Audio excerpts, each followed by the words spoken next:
Fedra got fucked up out here. You think it was the WLF? Frederick year. Almost looks like they were fighting each other. As they're trying to figure out what to do next, they find a music shop. And in that shop, we learn something about Ellie. This goes back to season 1. You want to learn how to play guitar? That'd be great. We find out that Joel did teach her how to play, and he taught her really well. And Dina arrives and sits down, and this is a moment that is from the game directly. It was optional in the game. It was possible to miss it. But it was such a fan favorite, and we loved it so much, me and Craig, we had to bring it over. Take me on. I'll be gone in a day or two. This really beautiful performance, not just from Bella and how she's playing it and singing it in this like very iconic song from Aha, but really beautiful performance by Izzy. We get to see there's something else going on. She's having such a strong emotional reaction to seeing Ellie play this song. The music shop scene was really special. It was one of those days that just felt really magical and easy. Bella played beautifully. I was serenaded the whole day, like, come on, that's awesome.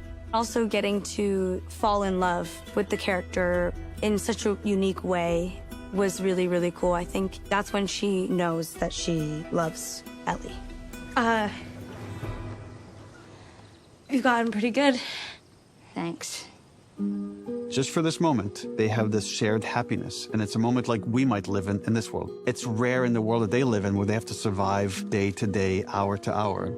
I'm a massive fan of the game, and so I was so happy to have Take On Me in my episode, because that's like one of my favorite moments. Ellie basically is completely putting their heart on the line, singing the song, and Bella can play guitar, so that was a gift. So Bella learnt the song. That made such a massive difference, I think.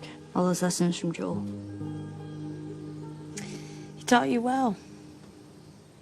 He did. Using heightened set pieces for them to explore their love story was a very satisfying way for them to both open their hearts to each other. The key thing for me was always keeping everything feeling grounded. Like the K&B set is one of the most spectacular sets I've ever been on, but what happens in the story at that set is incredibly violent. So the TV station was this big new set that Don, the production designer, and his team designed. To be honest, I actually think it might be my favorite set of the season. It was fairly heavily based on the game. We sort of had a lot more to do in terms of how they get in and the little battle they have, how they escape. It was a really substantial build. It just had all these different spaces for us to play in. There's the large open room. There's an upstairs office. When they first come in, there's this image that was very important for Craig to get right from the game, which is these hanging bodies, you know, lit up by the Seraphites purposefully. I just get a little nauseous when I think about it. They put real people up there and they put them in harnesses, and they were just hanging with their like miles of guts spilling out. It was really important that we do that with actual bodies, so it's stunt people who are hanging, which, you know, adds a layer of complexity to shooting the scene. And then, Katie, let's see what happens when you guys go to hide. It was terrible. It was disgusting. This is where Dina and Ellie realize this is not a simple place. This is a cycle of violence that is accelerated, where people have now fully dehumanized each other.